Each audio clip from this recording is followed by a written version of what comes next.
primarily how, actually, hello, Sam Freund. Primarily how you can actually use application security to help make better Scala applications in particular.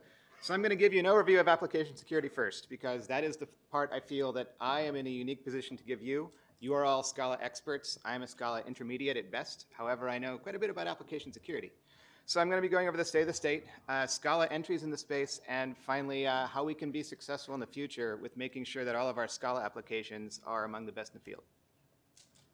So first of all, what is application security? It means a lot of things, just like Agile. It means a lot of things to a lot of different people. You'll get 5 different answers if you ask 5 different people.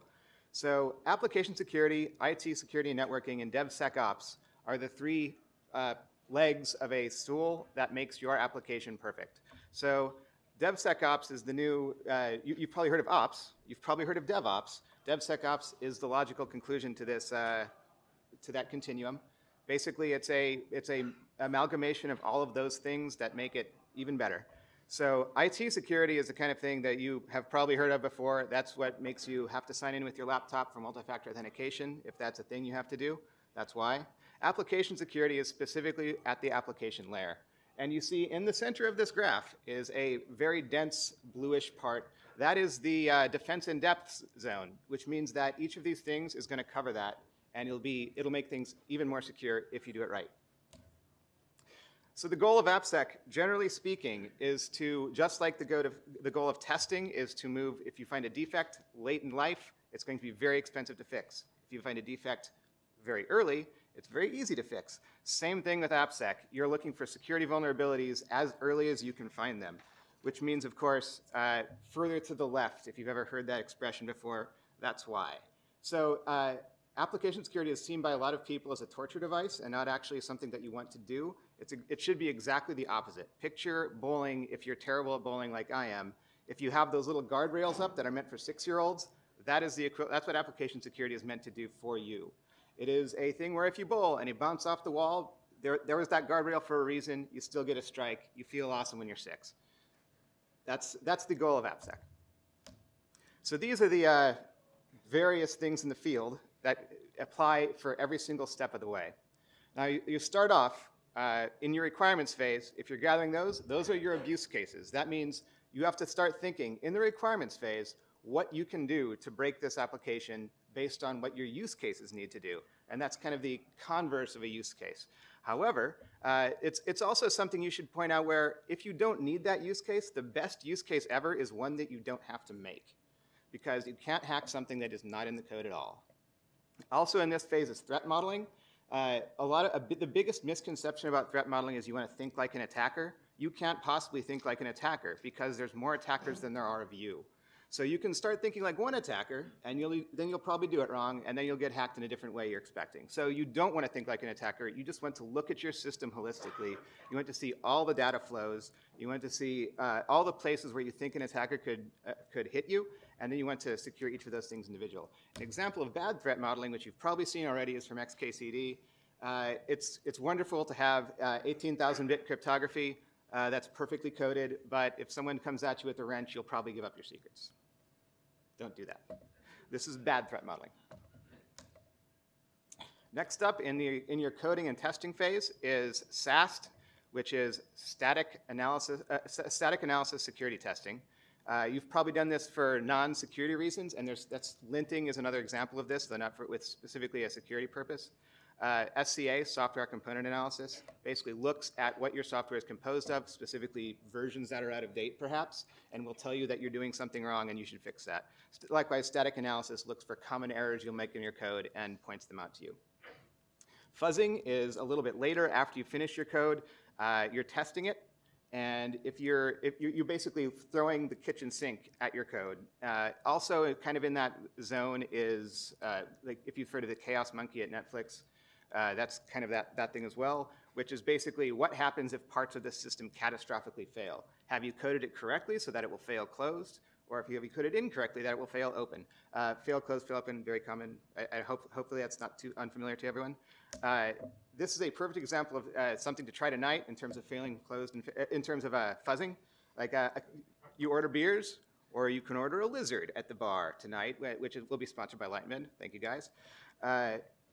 And taking that to the next illogical step, what happens when the bar catastrophically fails and you don't use it the way you're supposed to do? Like, what happens if you set the bar on fire and order beer? Does it still work? Hopefully the answer is yes, but you probably shouldn't do that anyway. The last phase, well, the second to last phase, but the last phase I've written out here is the deployment phase. This is when you're actually deployed your code. DAST is Dynamic Application Security Testing. IAST, which is a very new, is Interactive Application Security Testing. That's basically if you have a security scanner, you're looking at it's looking directly at your code while it's running, and it's trying to find ways to break it. Interactive is actually looking at incoming traffic and analyzing it and seeing what happens if someone were to actually do this, what happens next, and then you interactively decide what to do with it. And the last phase is obviously red team and pen test. That's depending upon how far you go down the red team road, that can be a comprehensive look at your security practices across your organization. I mentioned the 3 legs of the stool earlier. There's also what I didn't mention, which will come in handy when you're doing red team testing, is pen testing, which is basically active pen testing of your property. But also it's going to be just physical security. Can someone walk into your office, pick up a computer and walk out with the computer? That's bad, as it turns out. As well, it's going to be things that are compliant. So if you work depending on the space you work in, you're going to have to worry about compliance, and that becomes a lot more complicated once you start throwing red team at you. So before I go to the next slide, which is super important, how many people here have done one or more of these activities at some point in your career? I'm going to say half. Eyeballing it, that's great. That said, it's going to be more of you next year. This is my super scientific money and time spent on AppSec over time graph. You can tell how scientific it is because it's completely lacking in data points. But it's very true. If you've looked at the industry at all, you can see that over time we've spent a lot more time caring about security, and people have spent a lot more time looking at security because it's become part of the mainstream. People know now that, because there's TV shows about it, that hackers are bad, as opposed to 20 years ago where, hackers, that sounded kind of cool. What are you doing with that? I'm going to go back a slide really quickly and say after deployment, which I totally forgot, there's one last phase, which is you're live in operation. What are you doing? You're looking for intrusion. So there's active intrusion detection systems. There's also things like there's intrusion detection systems, and there's also things that are going to actually help you identify when there's attackers on your site, like a web application firewall, which is going to help guard against denial of service attacks. Those are out of scope kind of application security, which is why I didn't put them on the chart, but I know that there are some of you in here that work on this, so I had to at least give you a shout out. Onto Scala. So a lot of the things I've covered so far are language agnostic. You don't have to have a platform that does something specific to this. You can do it in any language you want. Many of the tools, however, specifically are on the JVM, at least for the web apps, which is good news for Scala because it runs on the JVM. But not all of them. Some of them very particularly run against certain languages. Obviously, static analysis is the big one. A lot of these tools are relatively immature. They're because there's been, you've heard of Synopsys maybe, or Cigital, or some of these other really large corporations that have been doing this for a while. There's a lot more now. There are a lot of smaller guys that are trying to get into the space and make a name for themselves by doing something that the other ones don't. So that is where Scala comes in. Scala is still not as popular as Java, I'm sad to say. I'm sure that's news to everyone in here. But there are places where we can, as Scala engineers, help push these tools.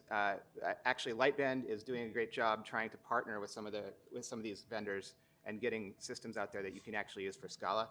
There are some that are proactively doing this for you, especially in the training space. There's I didn't mention training, but it was kind of across the board when you're doing this. When you have an AppSec program, one of the things that's the most important is actually training all of your engineers. So there are various methods of training. It can be a slideshow like this, which is not going to stick more than 10 minutes, which is why you can look at this online later. There's also things that you can actively hands-on keyboard start coding an application. It's a bad application on purpose, and you have to find the defects in it and fix it. There are finally Scala entries in this space, and there are going to be more, which brings me to my next slide. As I said before, organizations are only going to care more about AppSec.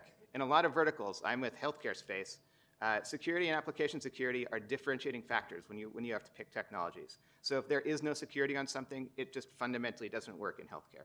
So if there are systems in place that allow Scala to be more secure, that is important because that is going to allow Scala to be chosen by a lot of people in this space, which otherwise might traditionally not have. So Scala must be ahead of the curve. Because it's a smaller language, we need to be ahead of the curve, so we need to actively drive people who are interested in technology and interested in security to Scala. So based on Scala's stated goals, and there's no reason it can't be. Like you've seen talk after talk about provable code and composability and reasoning about this. That should make things so much easier to do static analysis on. And yet, it's still a little bit behind in compared to some of the other languages out there. So a couple of the Scala security frameworks and libraries, especially for web apps.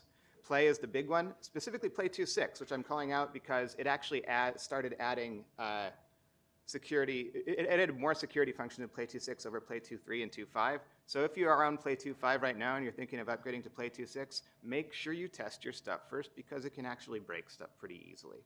The security features could be something you're actually using. So.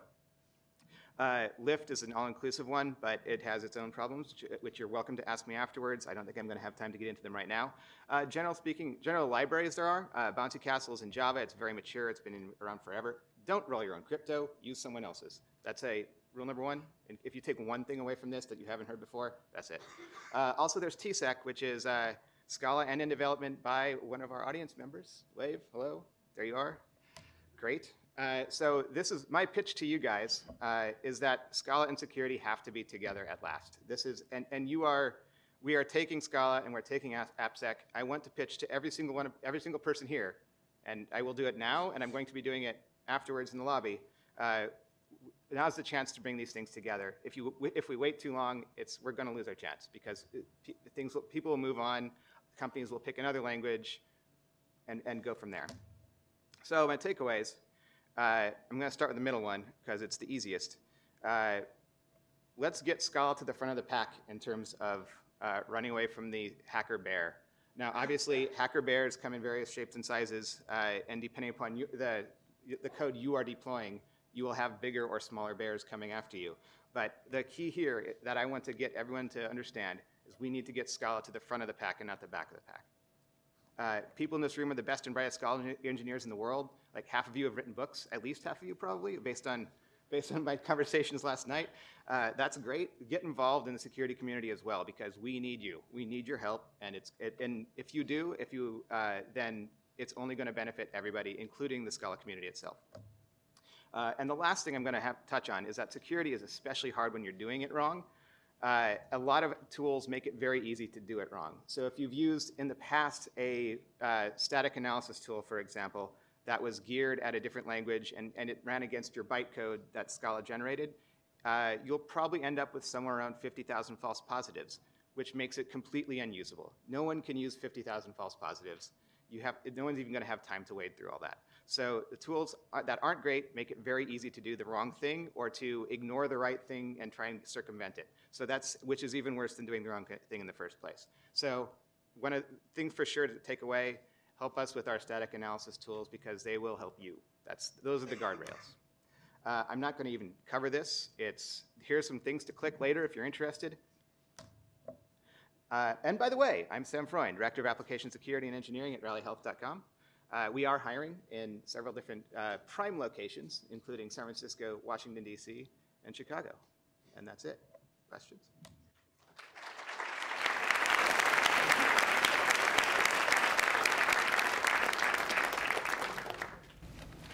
Any questions? Would you consider work remover to be a static analysis tool? I would consider any kind of linter is a static analysis tool. But the static analysis tools I was talking about here are specifically for security. There are plenty of static analysis tools for Scala that actually do general purpose linting, like warp remover. Anything else? Please come talk to me later. I'd love to talk to you.